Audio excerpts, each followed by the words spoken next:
Vamos lá, agora eu quero ouvir Ronilson, que está conosco todas as quartas-feiras aqui no nosso All News.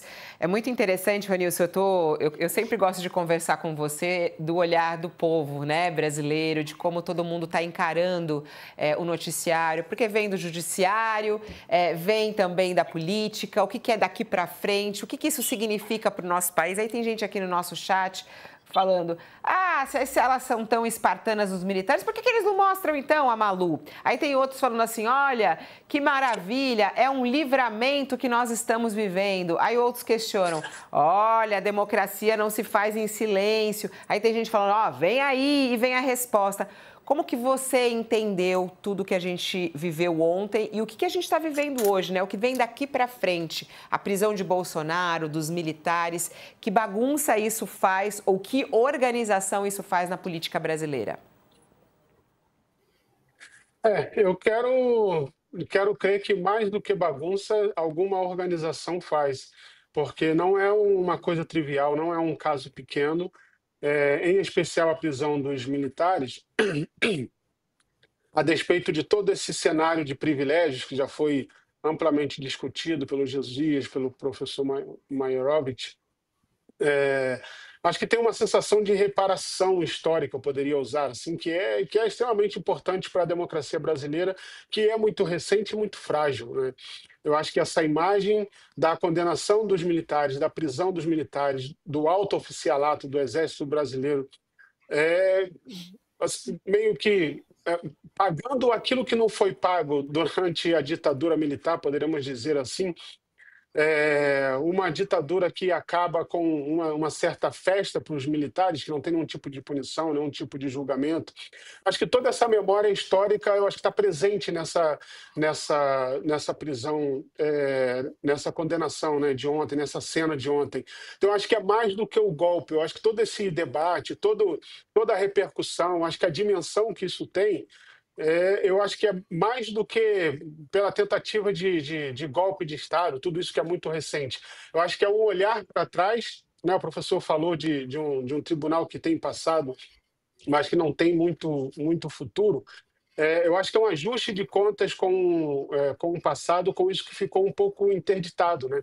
Esse nível de privilégio, esse nível de impunidade, essa certa intocabilidade do Exército Brasileiro, dos militares, do alto oficialato, que de alguma maneira se quebra a partir de ontem. Então, acho que tem uma repercussão, é óbvio, né? Tem toda uma certa conexão, você falou de como o povo está vendo. Eu acho que toda vez que uma grande parte da população vê uma espécie de quebra de um privilégio, de um alto privilégio como esse dos militares, eu acho que tem sim uma certa resposta, uma certa sensação de que ninguém é intocável. Eu acho que isso é uma coisa, né? Eu acho que isso tá nos bares, está nas conversas, está nas conversas de esquina, está nas conversas da manhã, do bom dia, mas eu acho que para uma outra parte da população, sobretudo uma parte da população que vivenciou, que viu, que testemunhou de alguma forma o que foi 20 anos de ditadura militar no Brasil, eu acho que tem sim uma certa,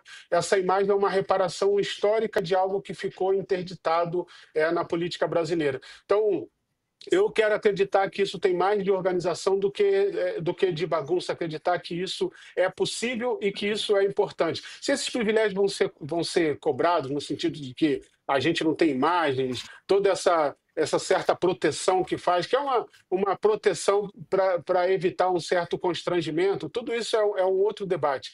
Mas eu acho que mostrar que, de alguma forma, aquilo não ficou impune, acho que essa conexão é extremamente importante. É um momento muito especial para a política brasileira, eu diria. É. Voltando às questões jurídicas, uma das perguntas que muita gente tem feito Bolsonaro foi condenado a 27 anos de prisão, mas quanto tempo ele vai ficar preso na real, né? O que as pessoas querem saber. Ontem até foi feita uma reportagem aqui pela Vitória Bechara, trazendo a análise de juristas especialistas. Quanto tempo Bolsonaro pode ficar preso em regime fechado, né? E alguns especialistas dizem que a qualquer momento ele pode ter o direito à prisão domiciliar, isso pode ser analisado, mas ele deve ficar em prisão fechada, né, no semiaberto, e poderá depois progredir para semiaberto, após cumprir 6 anos e 9 meses em regime fechado. Ele precisa cumprir 25% da pena total para ter direito a uma progressão de regime. É isso mesmo, professor Mayroft? Queria que o senhor explicasse isso para a nossa audiência. Quer dizer, Bolsonaro é condenado a 27 anos de prisão, mas ele deverá ficar, se ele não receber a prisão domiciliar, esse benefício, ele deverá ficar menos de 7 anos na prisão? Não é só isso. Atenção, não é só isso. O que diz a lei de execução penal em conformidade com a Constituição? Que o nosso sistema prisional é progressivo, ou seja, passa-se de um regime mais grave com de menos gravidade. Então, por exemplo, passa-se do fechado para o semiaberto e para o aberto.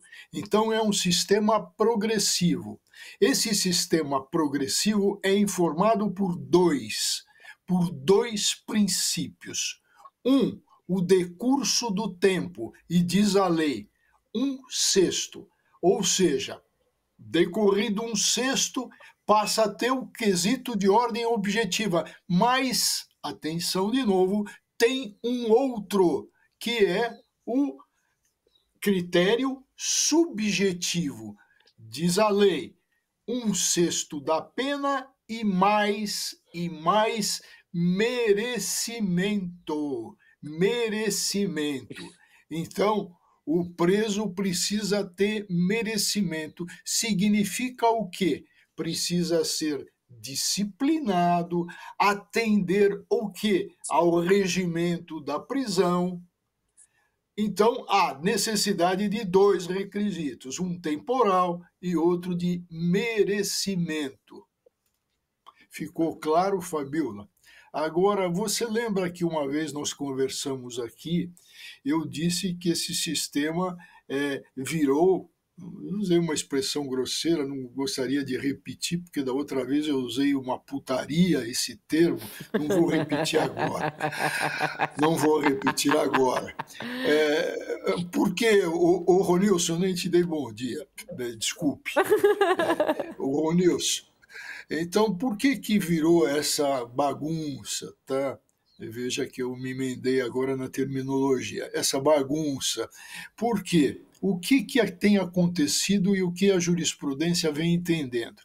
Bom, regime passou do fechado para o semiaberto, ou seja, passou o tempo e tem mérito. Agora, existem estabelecimentos em números suficientes?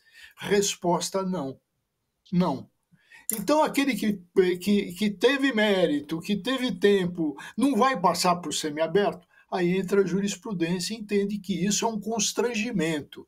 Se o sujeito adquiriu direitos, é um constrangimento ficar no regime mais gravoso. Certíssimo. Então, o que faz a jurisprudência? Manda ele para a prisão albergue. Aí vem a pergunta. E aí vem, evidentemente, aquilo que eu classifiquei como putaria, né? Desculpem. Mas por quê? Tem casa de albergado? Tem casa de albergado oficial? Não, não tem. Então não tem semiaberto em número adequado, não tem casa de albergado porque não se constrói, e vai fazer o quê? E ele vai para uma prisão domiciliar.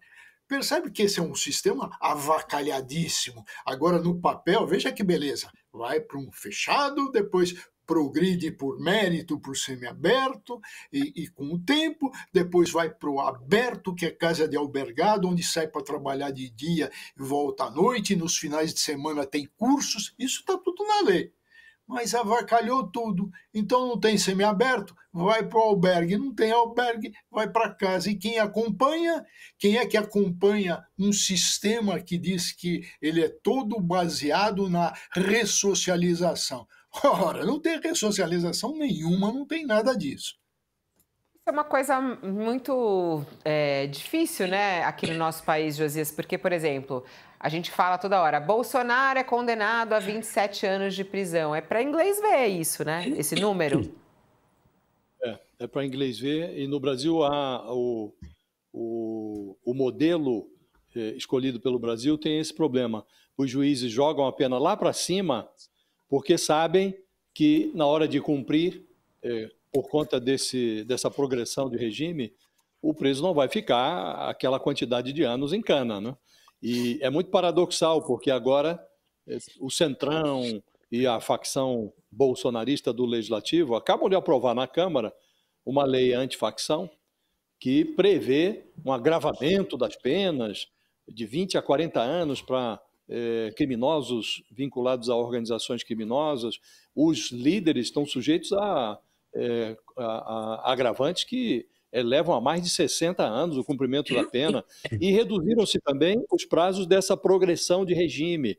Para o caso dos faccionados, dos criminosos de facções como Comando Vermelho ou o PCC, nesses casos os mais perigosos terão que cumprir pelo menos 85% da pena encarcerados. No entanto, querem anistia para o Bolsonaro e para os outros componentes dessa facção do golpe.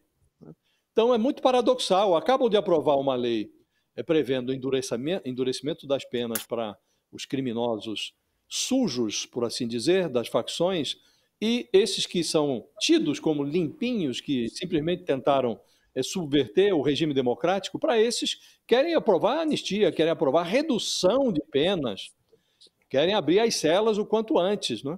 E nós estamos falando, Fabíola, de gente que cometeu, além dos crimes contra a democracia, organização criminosa, dano qualificado por violência, grave ameaça, deterioração de patrimônio tombado. Então, é um elenco, são 5 crimes que foram imputados a esses componentes aí do primeiro escalão do golpe, e querem afrouxar as penas que já são muito frouxas.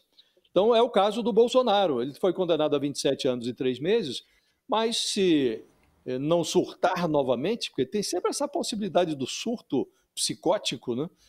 Mas ele agora está mais bem tratado na Polícia Federal do que em casa. É preciso lembrar que em casa, embora a defesa diga, não, tem que ir para a prisão domiciliar porque ele está doente, mas veja que na noite de sexta-feira, madrugada de sábado, ele estava em casa e permitiu-se que ele tivesse um surto lá, não tinha ninguém para socorrer o Bolsonaro. A Michele estava no Ceará, o irmão estava dormindo, o segurança que o atende estava dormindo também, e a Laurinha, coitada, a filha, não teria nem condições de socorrer. Na polícia, não. O Alexandre Moraes mandou que a Polícia Federal providencie assistência médica 24 horas, tem um plantão lá. Então, se o Bolsonaro entrar em surto, o que é improvável, porque agora ele está tomando os remédios ali de maneira adequada, mas ainda que surtasse, ele vai ter lá uma assistência 24 horas. Então, ele está mais bem protegido aos olhos segundo os critérios da defesa, de que ele precisa de assistência médica. Em casa, ele não teve. Na polícia, ele tem assistência 24 horas. Mas, se ele se comporta bem, ele sai com 6 anos e 9 meses. Se derem um livro lá para ele, se conseguirem provar que ele está trabalhando ali na Polícia Federal, mais difícil. Na penitenciária, talvez tivesse alguma atividade laboral que ele pudesse executar. Na Polícia Federal é menos provável, mas há essas condicionantes. Se tiver uma leitura frequente e auditável, tem que ser auditável, né? Se tiver alguma atividade funcional, que seja também possível de contabilizar, ele pode reduzir ainda mais esse prazo. E se o Congresso aprovar a redução de penas, como estão cogitando, aí mesmo é que ele vai sair com 2 anos e alguns meses de cana. Então, por isso, Fabíola, é um sistema defeituoso. O juiz joga lá para o alto, mas com a progressão de regime, ninguém fica tantos anos na cadeia, né? Então, há essa disfuncionalidade no sistema judicial brasileiro. É algo que precisaria ser corrigido. Estão corrigindo para quem integra a facção criminosa, mas querem aliviar a cara de quem comete tentativa de golpe de Estado. Muito boa essa tua análise, Josias, nesse sentido, né? Falando que... e é verdade, o Bolsonaro teve um surto na prisão domiciliar, em casa, e ninguém acudiu, não tinha ninguém para socorrer. Ele pegou e destruiu ali parte da tornozeleira, queimou a tornozeleira eletrônica, meteu ferro quente, como ele diz, por curiosidade, né? Mas segundo os advogados dele, foi por causa de um surto e não tinha ninguém para acudi-lo, como disse o Josias. Talvez dentro de uma prisão tenha mais assistência do que na própria residência, segundo aqui o nosso colunista Josias de Souza. Bom, vamos ao intervalo para quem está conosco na TV, mas a gente segue falando sobre este assunto, até da prisão domiciliar ou não, de Bolsonaro aqui no nosso YouTube. O professor Mayrovitch pediu a palavra. Quer comentar sobre isso, Mayrovitch? Vai lá. Sim, eu queria pegar uma carona no que o Josias está falando, que é o seguinte, eu fui juiz de execução penal, mas todos os juízes de execução penal assistem ao que acontece no Brasil, tá? Então, o Brasil tem um ciclo. De repente, todo mundo quer endurecer penas. E as prisões lotam. Aí não tem lugar para prisão. Então começam as carceragens de delegacia de polícia lotarem. E com isso, o quê? Movimentos paredistas, greves, rebeliões e etc. Então tudo lotado. Aí vem o legislador e faz o quê? Dá uma baixada nas penas. Então isso funciona, Fabiola, como uma caixa d'água de uma residência, tá? Quando ela fica muito lotada, ela precisa o quê? Precisa de aspas, a expressão de caixa d'água, é um ladrão, é uma saída do ladrão. E aí o legislador faz essas saídas. Então, mas vai mandar, aí tem aquele monte de gente, vai mandar para semiaberto, aí não tem lugar, vai para aberto. Então, isso é que desmoraliza um sistema, faz com que esse sistema não seja sério. E aí começam todas as histórias. Então vamos trabalhar na privatização das prisões, vamos trabalhar no sistema norte-americano, onde o sujeito paga e pode ficar num lugar mais luxuoso. Mas de tudo isso a gente faz parte o quê?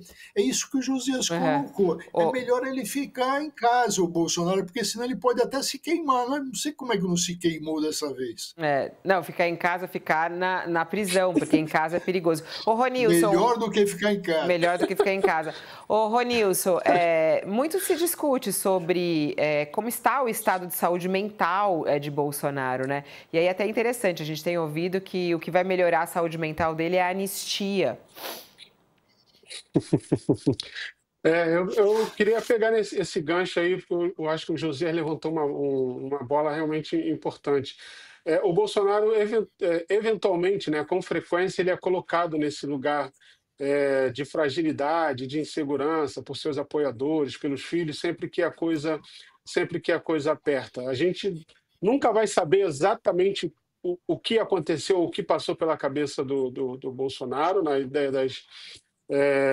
da tornozeleira. A gente não sabe o que é estratégia, o que é narrativa, o que é real, enfim, também não quero entrar nesse mérito. Mas é muito interessante como sempre é colocado nesse lugar de fragilidade, de insegurança. Quando ele ia, às vezes em que ele foi internado, e um homem tão fragilizado que transformava a sua internação quase que num reality show, todo dia recebendo um monte de gente, jornalista, fazendo live, e aí qualquer coisa que apertava, ele estava quase sucumbindo.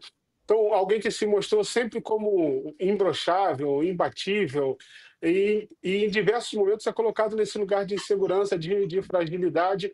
Josias falou muito acertadamente, né, como as pessoas estavam distantes para alguém que estava numa situação tão fragilizada, tão difícil. Todo mundo que vai visitar o Bolsonaro fala da sua crise de soluço, e a despeito dessa, ainda que ele não entrasse em surto, a despeito de uma crise de soluço, que deve ser uma coisa muito grave, né, para todo mundo colocar como algo que está colocando a vida dele em risco, ele tá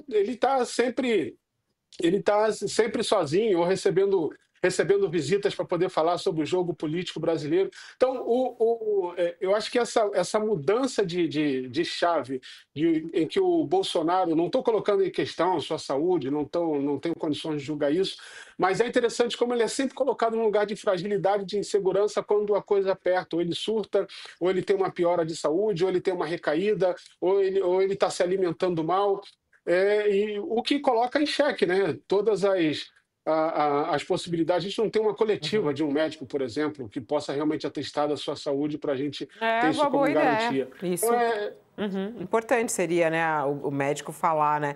Até achei interessante, porque ele fala muito da alimentação, que não está gostando da alimentação. Aí o Josias estava comentando isso ontem, a Michelle tem mandado comida para ele. Mas aí eu estava vendo, mandaram um pão com ovo, era uma comida mais leve, um pão com ovo é uma comida mais leve? Não sei, acho que não, né? Não sei também.